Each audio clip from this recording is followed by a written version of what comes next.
President Eisenhower took part in the first transmission of the Echo 1 communications satellite. To participate in this first experiment in communications involving the use of the satellite balloon known as Echo. All right, lift off and the clock is started. Yes, sir. Reading. Remember these old radios? These things were mighty important to our grandparents. It was through radio that they got to see what was going on in the rest of the world. It was through radio that they found out who was running for president of the United States. They learned about the politics of this country. They learned about the products that manufacturers had had. They learned about World War II.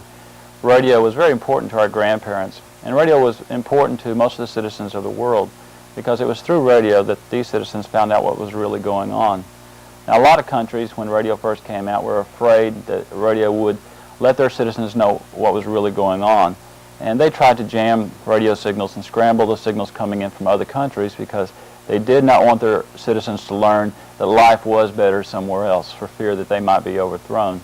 Now, one of these reasons, it is this reason that in 1926 at the Geneva World Conference that the United States firmly demanded as one of the planks of the Geneva Convention that citizens would have a basic human right to monitor the public airways coming through their homes. Now, this would give them the right to listen to, in America's case, Radio Free Europe or Radio Free America. And the United States wanted the citizens of the world to be able to hear this.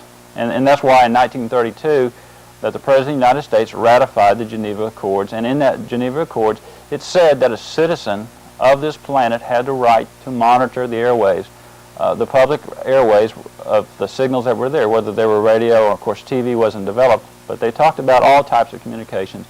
And they realized how important it was at that time. Now, during World War II, many citizens in the United States and Europe, the radio was the only link they had to what was really going on in the rest of the world. Now, a lot of the times, the information provided on the radio was not accurate, but it was the only way that they could get information. Now, I'm sure that you remember from your school days films of the Gestapo kicking in doors of German citizens who were trying to monitor Radio Free Europe or Radio Free America to find out what was really going on. And that really happened, and it's still happening in parts of the world today. People who want to listen and want to learn the truth of what's going on, they turn to their radios. And it's been real important to citizens of this country and this planet to have free access to the public radio waves. And one reason that's very, very important is that in this country you can receive radio signals from all around the world, and you can hear different points of view than the ones given to you by your local radio broadcaster in your city, your county, your state, or your government. If you don't believe what your government is saying to you, you have the right to turn on your radio and listen to what other governments are saying that is going on in the United States. And it is through this means that the citizens are well informed and hear different viewpoints from different sources. And it has always been held very important, and that's one of the reasons that the Geneva Convention made it a mandatory human right that citizens had the basic right to monitor the airways. And we firmly believe that citizens still should have that right, and for the same reasons that it was given at the Geneva Convention, we think that citizens should have the right to monitor the airways, to hear opposing points of view, and to hear information from more than one source. Now, during World War II, citizens went to extreme means to be able to radio. Now, this old Crosley, which predates World War II, is not what they would be using in Germany. They would use handmade devices or any type of device that they could pick up radio and try to bypass the jamming signals. And the Russians did, and the Germans did kick in doors and haul people off, and people were executed for listening to illegal radio. And in Germany, it was illegal. It was punishable by death to be caught listening to the wrong channels. And when we were in school, our teachers said that's the difference between the United States and the rest of the world. We all have the freedom to listen to the airways. And for the most part, that's been true. Now, radio did the country well when radio was popular. Radio has been replaced or, let's say, improved by a new device. I'm sure you're all familiar with standard TV. And through the miracle of modern electronics, we can take a TV, plug it into a wall anywhere, pop the antenna, and pick up TV. And TV is basically radio with pictures. And TV, along with radio, should be free, so that if you choose not to watch whatever's showing at the current channel, all you have to do is to change channels and watch something different. And for a long time in the United States, that was all there was to it. All you had to do is pop an antenna anywhere and you could pick up channels. Unfortunately, in a large portion of the United States, probably 30% of the country, you can't pick up more than 3 of the country. You can't pick up any channels. And that has led to the development of a new technology. And this new technology is satellite TV. And in satellite TV, it's much like radio. The signals are beamed through the public airways, and anyone with a dish can pick up those signals. And we're going to stop here, and we'll take a look at satellite TV in the next segment.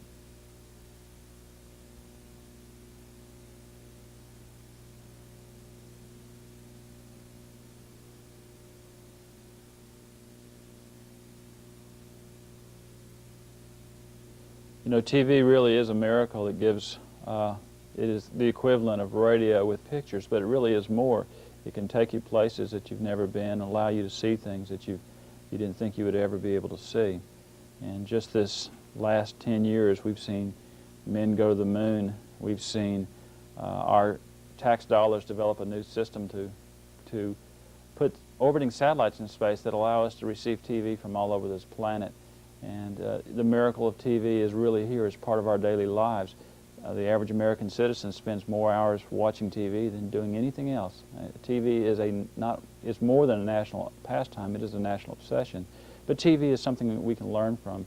TV provides us news and sports and entertainment and education, and it really is a part of our lives. It molds the way we think, it molds the opinions we have, it puts ideas in our heads. And of course, TV commercials tell us what we should buy and why we should buy it. And really, that's part of the way of the American marketplace is if it weren't for TV, a lot of the products that are on the market today simply wouldn't exist or wouldn't be able to be sold because people wouldn't know why they need them. And TV is great. And TV is almost universal now. Every country in the world has some form of TV. And most of it, in more and more recent years, is delivered by satellite.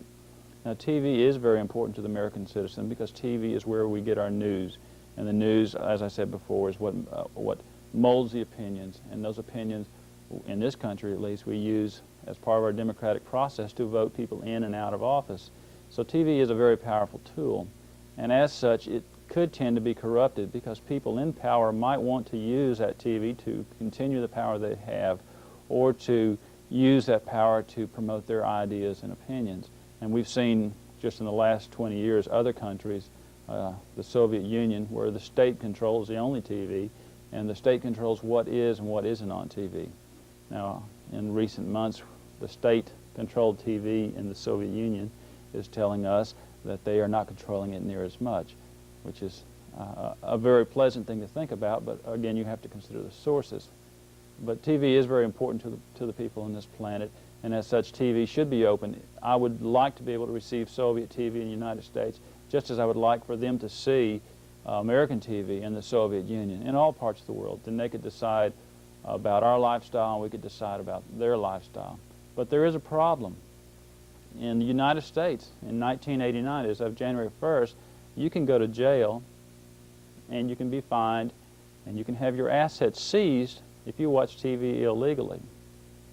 And when I say watching TV illegally, you may not know what I mean, but the law, as it was defined and went into effect January 1st, 1989, makes it a felony punishable by up to 6 years in prison, a $600,000 fine, if you watch TV programs that you are not authorized, if you're not authorized to watch. Which means if you turn on a TV set and try to view something that is delivered over satellite and you have not been specifically authorized to watch, the FBI may kick in your door and they may haul you off, and you think, well, this is a fantasy.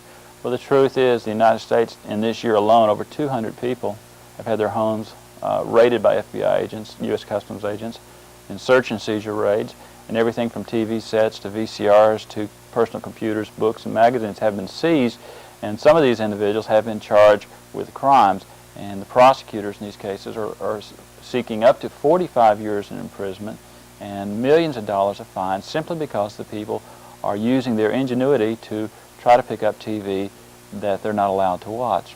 Now, while we're talking about that, let's look at the different types of TV that is legal for you to watch and what is not legal for you to watch. First of all, a moment earlier, we were talking about the standard old TV that uses the antenna. Well, in the United States, if you plug in your antenna and pick up your signals that come through the public airways that are in this room, if you pick them up with this antenna, you're legal. You can watch anything that comes in over this antenna on this TV. However, if you watch that very same programming from your satellite and have not been authorized to watch that, then you're violating. It may seem strange to you, portable TV, and be large screen TV over my satellite, I'm illegal and could go to jail for doing so. Now that law that went into effect January 1st, 1989 was obviously done for a purpose. The real purpose is that the cable companies that control 60% of the TV market in this country don't want you picking up your TV either from this type of antenna or from a satellite antenna. So they've made it a felony for you to pick up TV other than from them. Now the local TV still broadcasts and you can pick up a few stations in most areas over this type of antenna, but that may not always be so. There are a lot of people in this country who are upset with this new law and they're doing things about it. We're going to take a moment here and show you some of the things that they are doing.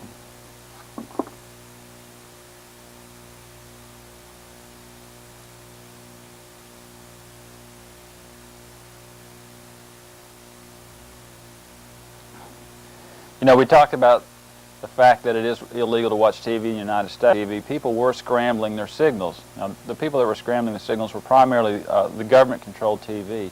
And a good example of that is the Canadian system where the government controls the delivery of TV systems in Canada. And some of the things that people did in Canada to get around that include some of the things you see on this table. Now, let me stop here and say a few things. First of all, it is a felony in the United States to use a lot of the devices that are shown in this table.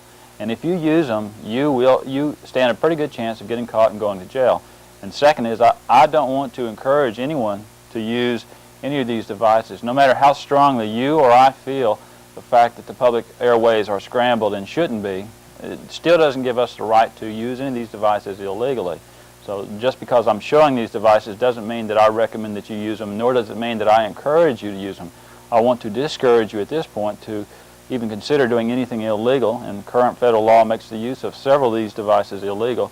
So if you're planning on doing it, please know that you can go to jail, that people are facing stiff sentences, and that it is not worth the trouble to get involved in this type of stuff. What I do want to do is show you that a large number of the people who have satellite dishes and that want to receive free TV in this country are using some of these products. Now in Canada, they have a scrambled system. It's using what's called the OAK. And the way the system works, if you want to receive TV from Canada, you have to buy what's called an OAK decoder. Now, OAK decoder and a subscription price to receive a few channels in Canada was really one of the first countries that began scrambling TV. Now, a lot of people who didn't want to use the OAK decoder use devices like this. These are standard sync generators. They restore the horizontal and vertical frame. We'll demonstrate one in a few moments. These are available from a number of sources. This is an older sync generator. It also works. In the United States, 3 years ago, HBO, Showtime, the premium channel, and if you own a satellite dish and you want to view scrambled programming legally, you need to purchase one of these. The retail price is about $400. And once you purchase one of these, then you'll need to contact each picture. And in some satellite is transmitted yard. I guess we're lucky that the manufacturers of the smokestack industries haven't decided that it's illegal for us to breathe their smog unless we pay them some sort of fee for breathing it. But basically it's the same concept. You have a company that owns a satellite in space that is bombarding the planet with microwaves, and all of us, whether we want to be or not, are guinea pigs of the microwave generation. And not only are we unwilling, is what I'm going to show you is the video cipher decoder. Give me a moment to get all these decoders are easily books like this to what's called addressable receiver into the video as this channel. Let the channel be unscrambled. Or they can say, well, let's let the channel be scrambled. We'll deauthorize that person. It's called the electronic countermeasures. And what they do is they send an instruction to this device to tell it to destroy itself. Virtually what they're saying is, kill your memory. I'm setting themselves up as a judge. They make the law, and if you violate it, they're going to kill your box. And they've killed 9,000 boxes. You can send it in, pay the $300 to get fixed, and if they my box, if I own one, I'd be the first person to send it back. They've turned off a lot of instruments and general instruments, says send it back, has created a marketplace for